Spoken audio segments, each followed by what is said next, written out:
आज देश मना रहा है 72वां गणतंत्र दिवस। पीएम मोदी ने देश को गणतंत्र दिवस की बधाई दी है। राजपथ पर कुछ ही समय के बाद, कुछ ही क्षणों के बाद में दिखेगा हिंदुस्तान का दम। राजपथ पर राफेल की पहली उड़ान नजर आएगी और जो पहली बार ऐसा मौका होगा जब इस राजपथ पर, इस परेड में बांग्लादेश की सेना की टुकड़ी भी शामिल होगी। ये दर्शाता है बांग्लादेश और हिंदुस्तान के बढ़ते हुए और मजबूत होते रिश्तों को। दरअसल पीएम बॉक्स में आज पहली बार देश के होनहार छात्र नजर आएंगे, जिनके साथ में मौजूद होंगे पीएम मोदी, और वो परेड इसी बॉक्स से देखेंगे।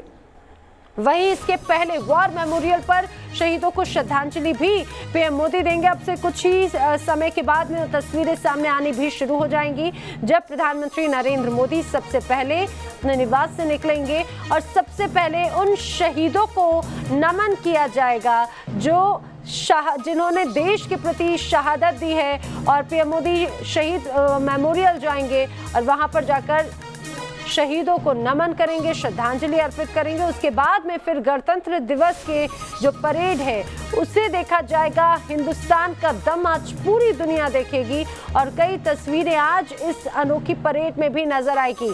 हर बार की तरह इस बार कुछ अलग तस्वीर देखने को मिलेगी। कोरोना महामारी की वजह से इस बार जो हमेशा तैयारी होती है उसमें बदलाव किया गया, चाहे वो समय हो, चाहे वो क्षमता हो या तौर तरीके हो।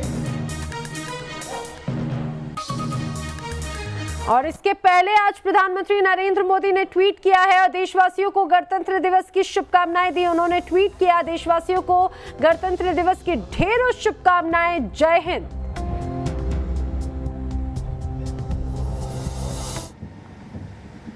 आज हिंदुस्तान की एकता, अखंडता और ताकत का पर्व है। आज हिंदुस्तान जो किसी धर्म, जाति या क्षेत्र से नहीं जुड़ा है, बल्कि जिसे पूरा हिंदुस्तान मिलकर मनाता है।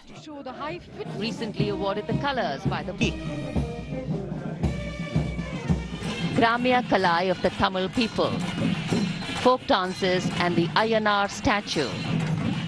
राजपथ पर निकाली जाने वाली झांकियों से हिंदुस्तान की सभ्यता और संस्कृति से रूबरू होती है।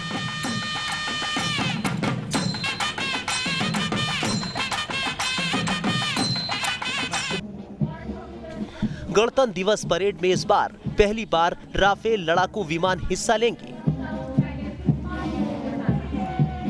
तो 32 झांकियों में An invitation to color, culture and creativity.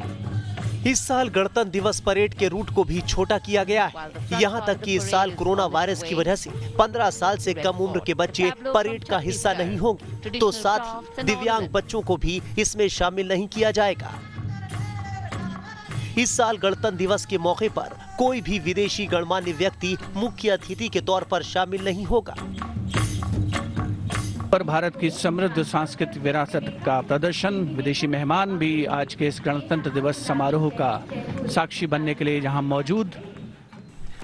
राष्ट्रीय समर स्मारक पर प्रधानमंत्री नरेंद्र मोदी देश के लिए बलिदान देने वाले नायकों को श्रद्धांजलि देने के साथ ही गणतंत्र दिवस परेड समारोह की शुरुआत होगी।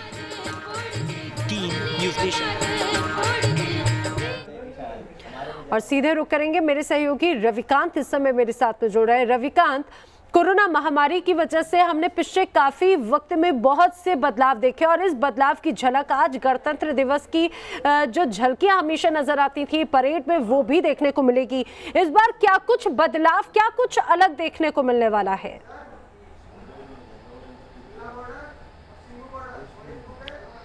देखिए नैना, सबसे पहले तो अपने सभी दर्शकों को गणतंत्र दिवस की हार्दिक शुभकामनाएं। और सबसे महत्वपूर्ण बात यह है कि आज हिंद के वीरों का स्वागत करने के लिए मौसम भी पूरी तरीके से मेहरबान है, क्योंकि आमतौर पर पिछले 1-2 दिनों में देखा गया है कि बहुत ज़्यादा ठंड थी और विजिबिलिटी बहुत कम थी, लेकिन आज मौसम पूरी तरीके से साफ है, विजिबिलिटी क्लियर है। यानी जो राजपथ पर परेड होगी वो पूरी तरीके से विजिबल होगी और लोग अपने टेलीविजन स्क्रीन पर और जो लोग राजपथ पर मौजूद होंगे वो इस परेड को साफ तौर पर देख पाएंगे।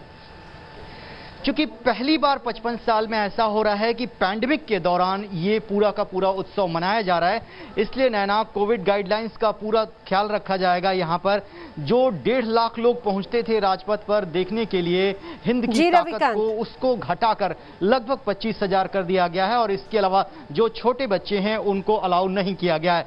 सबसे महत्वपूर्ण बात यह है कि पिछले 30 सालों से सुखोई 30 MKI शो टॉपर होता था, लेकिन वो फाइटर जेट जिसको लेकर बहुत ज्यादा राजनीति हुई, वो इस बार हिंद की ताकत को पूरी दुनिया के सामने रिप्रेजेंट करेगा। यानी राफेल जो फाइटर जेट है वो वर्टिकल चैनरी मैन्यूवर करेगा और उसके मैन्यूवर के साथ ही यहां पर जो फ्लाई पास्ट होता है उसका समापन होगा। इसके अलावा हिंद की ताकत को दिखाया जाएगा राजपथ पर, किस तरीके से कोविड पैंडेमिक के दौरान भारत के वैज्ञानिकों ने वैक्सीन तैयार की और आज भारत पूरी दुनिया में अपनी वैक्सीन डिप्लोमेसी के माध्यम से जो मित्र देश हैं उनको मदद पहुंचा रहा है। बिल्कुल रविकांत, और यही इसके साथ ही कई महत्वपूर्ण तस्वीरें भी नजर आएंगी। कहा जा सकता है उसका साक्षी पूरा हिंदुस्तान ही नहीं बल्कि पूरी दुनिया भी रहेगी।